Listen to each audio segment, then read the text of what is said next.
Hey guys, what's going on? Y'all welcome to the show tonight. My name's Joey Browning, and we're going to do a breakdown of Oregon and Texas Tech in terms of their film, their offensive identities, and kind of what we expect to see in the Orange Bowl on Thursday. Guys, if y'all could do me a favor and go ahead and subscribe to our YouTube channel, hit that like button, follow us on Apple or Spotify, or wherever it is you get your podcasts. You can also follow us on Twitter and our TikTok. And guys, also too, I wanted to mention that we would love to hear from you guys. Any kind of feedback, any kind of things that you'd like to see out of the show, segments, film breakdowns. So you can hit us up in YouTube comments. You can send us an email, joeybrowningscfb@gmail.com.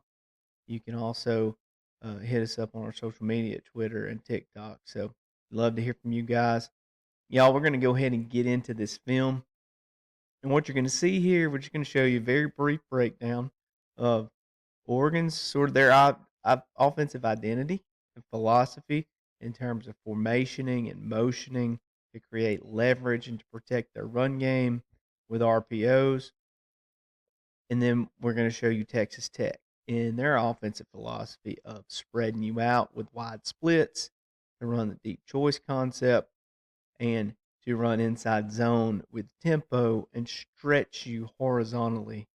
And so that's what we're going to see in these clips coming up. So go ahead and start here with Oregon. Oregon here just in this basic, or I say basic, it's not basic. They're in an over formation here. So they've lined up. They've got a sniffer. They've got a slot receiver, and they've got a Z receiver. They also have brought over um, the other tight end. They're basically in 12 personnel here, right? So all four eligible receivers, or all four receivers, skill players, are on this right side of the formation, right? And so what happens here is it leaves Washington to have to bump their entire defense, right? Now, I'm starting with this clip just to kind of show you this whole deal is to protect the run game, right? Oregon wants to run the football. And so they know if they can get in some funky formations, some weird alignments, some unbalanced stuff, it makes it where the defense has to be pretty basic to line up to that. They can only line up to that one or two ways, and they can't be really creative. They can't show all these mugged up simulated pressure looks, and they kind of have to be what they are. And so in this one, as you can see, they choose to line up five guys basically uh, at their head up or outside of the sniffer right there near the line of scrimmage on that condensed set to the unbalanced side, and it creates a running lane to the boundary, right to the left side of the offense. So we'll go ahead and kind of roll the clip here, and you'll see what I'm talking about. And Oregon's an outside zone team. They love outside zone. So, hey, they're protecting outside zone here. They're running outside zone away from all those defenders that they have basically made line up over here to cover these receivers in this unbalanced formation, and they're able to run outside zone up top, and the back just bounces it, and there's nobody there. There's nobody there to come up and force the run, and it's just a really good execution of formationing to create grass. Here's all your open grass, and to create leverage. Here's all your leverage on the defense. Once he gets out here and bounces it, he's vertical, and it's a big play. So that's the type of stuff we're talking about that we look for in Oregon. They're going to formation, they're going to motion, they're going to shift in order to create leverage, in order to protect their run game here. So all tackle over is they're going to bring the right tackle. He would normally be here. They bring him over to the left side. Now that creates a surface that Washington has to bump their front against. They have to basically declare a new center and bump their front. So this guy who'd normally be a 3 technique, okay, now he's out here, he's in the 7, and this guy who would normally be the shade to this side of the center, he's bumped over, and he's a shade on this side of the center. So they have to redeclare their front. All Oregon's doing right here, though, once again, they're trying to create a look to protect their run game. So they're going to run outside zone to the left side. So we'll go ahead and roll the clip here and kind of talk through it. They motion the wide receiver across, and they're running outside zone to the field. Now, Dante Moore has the option to pull this ball. And if he does, it's basically a triple option play where 9, that guy that goes in motion, runs into the flat. He's the third option, okay, in the triple option. Dante Moore, if he pulls it, so let's say he pulled this ball, he would attack downfield, or I'm sorry, downhill, and he could throw it out here to the flat if he gets attacked by basically what becomes the pitch read if he pulls it, which is this guy, okay?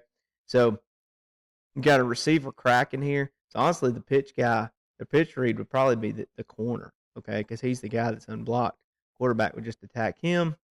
Anyways, so that's just a look at sort of his triple option. But all it's doing, guys, the formation, the motion, the RPO to the backside to the boundary, it's just to protect the run play, their base run play outside zone. That's all they're trying to do here is to protect that. And when I say protect, all I mean is they're just trying to get numbers and make it where, hey, you can't just load up the box and have more defenders than they have people to block right there.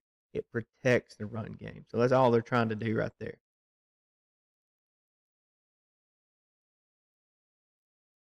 Looking once again here at just another way that Oregon's going to kind of get in a formation. They're going to motion. They're going to add a little bit of eye candy for the defense. And they're going to force the defense to get into a certain look to protect the run game. So they're running outside zone again. That's their base run here. So they're going to line up. Kenyon Sadiq, the tight end, is in a split formation. Or sorry, he's in a condensed split up top by himself. They're going to motion the slot receiver across all out to where he becomes number 1, and he's going to go block the corner, and then Sadiq's going to block whoever the number 2 most dangerous guy is, and I'll show you kind of their RPO off of this. So there you go. You got your motion. Both guys up top are working to go block this guy and this guy.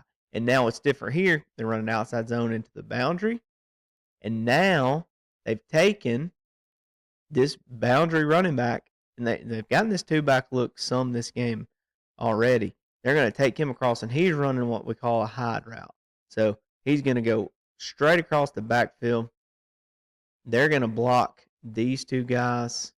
And now, if Dante Moore likes this, he can pull the outside zone give, and he can dump it to this hide route. So we're going to see that right here and see what kind of decision he makes. So that C-gap defender crashes down right there. Dante Moore pulls it, and he gets it to the back right now. They've got blockers out here. They've got hats. Honestly, this is the guy that should make the tackle. The back probably should do a better job right here of avoiding these tacklers because they really got him blocked. He kind of runs right into him.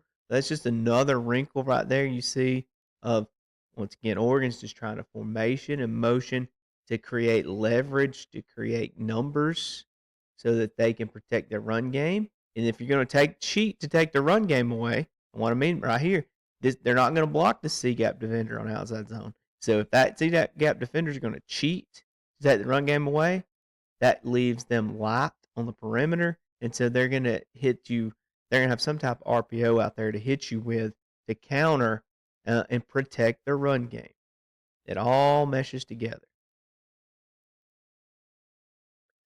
Okay, so we mentioned that Texas Tech, in production offensively, they're very similar to Oregon in that they want to run the football, they want to hit explosives in the pass game, but they go about it in a different way. Whereas what we just talked about, Oregon is going to formation and motion and create numbers and create leverage so that they have open grass so that they can RPO you. Texas Tech is going to get really wide splits. They are going to force you to defend their deep choice concept. And then they're going to try to tempo you and go fast. And they're going to try to stretch the field, make you cover 53 1/3 yards horizontally. And they're going to run inside zone right at you. And they're going to try to go as fast as they can and spread you wide and thin and make you defend the field vertically with the deep choice. And then they're going to go fast and try to get you having light numbers in the box. So we'll talk about what all that means with these few clips here. So, deep choice, as you can see right here, we're going to start looking at this. All deep choice is, guys, is a good indicator of it too is when you have really wide splits. So here, you can see before Texas Tech snaps the ball's on the left hash. The slot receiver is 5 yards outside the right hash, and then the Z is 2 or 3 yards outside the top of the numbers. The bottom of the numbers. They are super wide, and that's the whole idea behind deep choice is that you're going to basically create these islands, one-on-one matchups, where most of the time it's the outside guy, okay, or whoever becomes the outside receiver when they motion and switch and stuff like that. He's running a vertical. He's running a go, okay? He's running a go through 10 yards. And when he gets to 10, if that corner has him out leveraged vertically where he can't run by him, he's going to simply curl it up. If that corner does not have leverage and the receiver can run by him, he's just going to take the top off and run the go. And the quarterback's got one look, he's going to throw that ball, okay? Now, if the safety starts to cheat to take that away, the inside receiver's job the whole time is to occupy the safety and run the dig. So if the safety's taking away the go by number one, well, guess who's wide open in the middle of the field? Okay, it's the dig. So that's the idea behind deep choice. And you get really wide splits so you can try to create one-on-ones and isolate those defenders out there. So that's their alignment. That Texas Tech lines up really wide, and deep choice teams line up really wide anyway. They're not even running choice right here, okay? But that just kind of shows you with their alignment, that's what they're trying to do. That's what they're trying to achieve. All the while knowing the wider they can get you to split out on the perimeter, the less likely you are to have numbers in the box, and they can get advantages running the football at you. So that's what we're looking at when we look at Texas Tech and the deep choice in their. All right, so we're going to see a version of deep choice right here on this play. What you end up having here is you have an alignment at Texas Tech once again with those wide splits that we talked about, and they're going to basically. I'm going to show you here how the deep choice can be very difficult to defend, especially if both guys on the choice concept are in the progression. So up top, we're just watching these two guys. Okay, they're going to motion the Z or the X receiver in and stack them up, and then you're going to get. Basically, the outside guy is the guy that's on here. He's gonna run the choice outside. Okay, so he's reading the corner. He's running either the curl or he's running the go, and then the motion guy is now gonna run the dig that occupies the safety. And once again, if the safety tries to take away the go by number one, then the quarterback's taught to throw the dig. So you can kind of see what happens on this one where they end up throwing the dig, even though the choice route by number one gets taken away. So the safety, what really happens here is the safety rolls down in the box. He's the strong safety. He becomes a run player right there. They get a safety in the middle of the field, okay? And they're just playing cover 3 here, but there's nobody, right, to cover the dig. There's no way that safety can drive on it from that depth. And so quarterback comes right off of his number one and throws the dig. And this is why choice is, once again, it's a really good football play if you execute it right. And these teams that do it, like Texas Tech, they just do it constantly, right? It's one of the only concepts that they run, and they just get really good at the reads at it. So, and then here's how I'm going to show you kind of the what balances it out. So this is just the end zone copy of the same play. They hit them on the big play, right?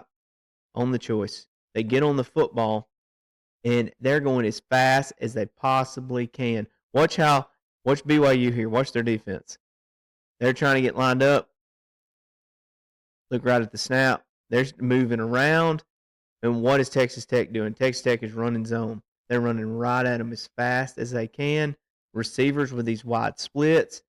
And that's what they do. They're trying to create that horizontal spacing of the defense by getting these receivers so wide so that now they can run to the line of scrimmage really, really fast, and they can gash you when running inside zone because you got all these dudes out here on the perimeter trying to stop that vertical choice concept.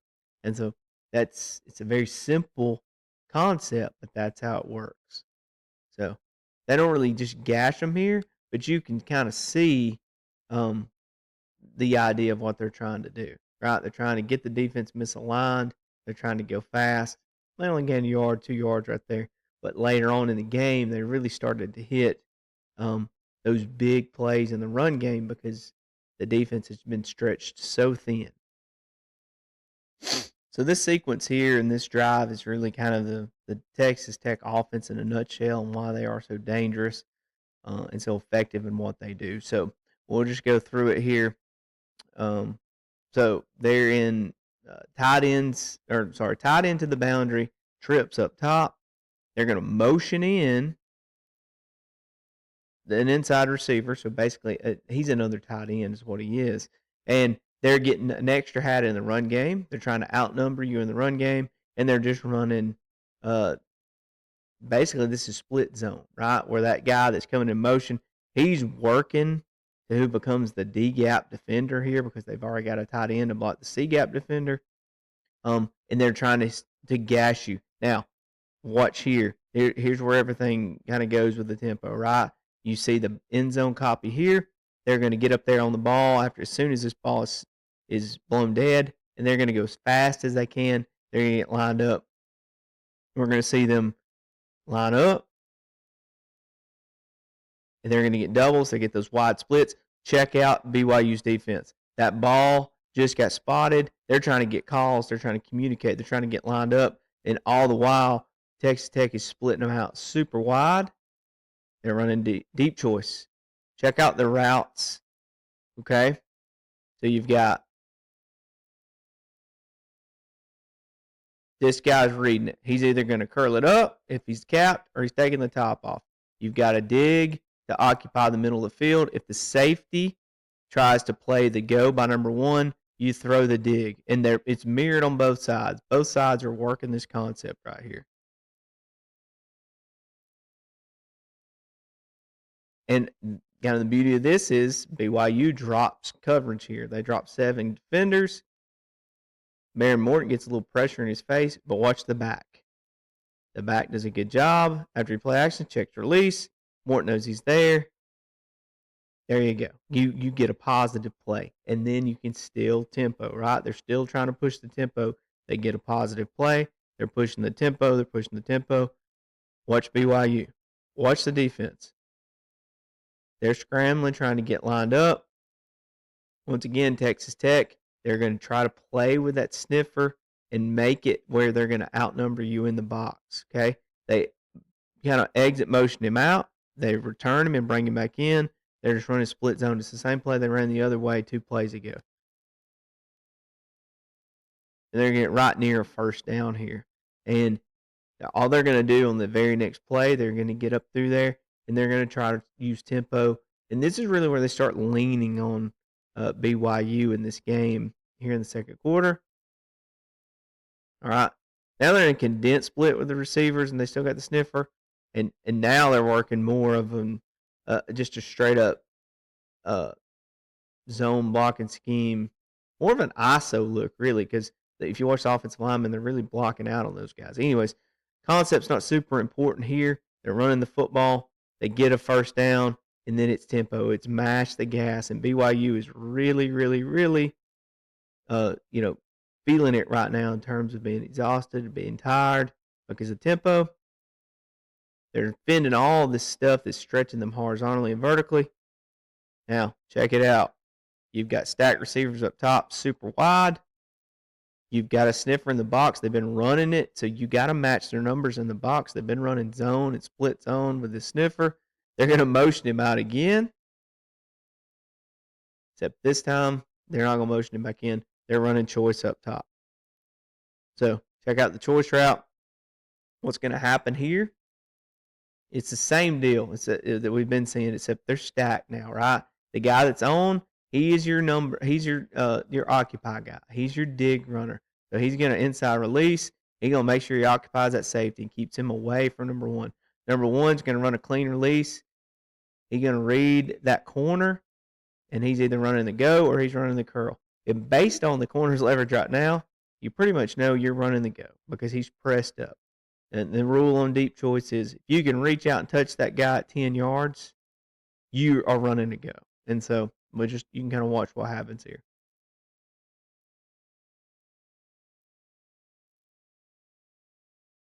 Really good job of running the dig. You see the safety stays in the middle of the field because of the dig. Zero, the corner actually does a pretty good job here. He gets hands on, and that kind of is the killer of deep choice, of the choice route, right? If the vertical stem gets blown up, but the receiver stays with it, he stays in bounds, and there you go. The dam finally breaks, right? You get a big play touchdown. All that tempo. Remember that first drive we saw BYU they were doing a good job covering deep choice. They were doing a good job stopping inside zone. And then it started to build. All of it started to work together. The horizontal space mixed with the vertical space, mixed with the tempo, mixed with trying to match numbers in the box. And then the recipe is on this drive, the dam finally broke.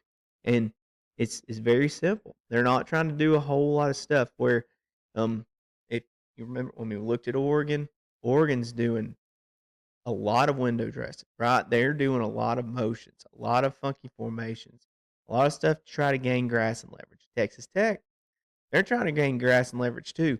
They're going about it in a different way with the use of tempo, with the use of wide splits, with the use of the deep choice concept that's going to stretch defenders vertically, really wear you out, really force you to say they can have a big play over the top at any point in time they call that because it's a converted route, right? It's meant to be a go ball, touchdown ball if the leverage is right. Or if you're gonna play it over the top and take that away, it's meant to be a good underneath throw, to just be a positive play and keep the chains moving and take what they give you. So I hope guys that kind of breaks down the offensive philosophies a little bit of what Oregon and Texas Tech do.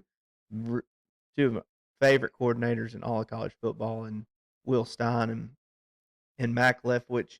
Uh, I'm a big fan of both of their schemes and what they try to do. And I think watching this football game on Thursday is going to be a lot of fun because to see that chess match and which quarterback really can be the most effective because I do think the way these teams are built, that's going to be the X factor of this game is quarterback play. So, guys, once again, thank you for joining us tonight. Don't forget, subscribe to the channel, hit that like button, follow us on Twitter, follow us on TikTok.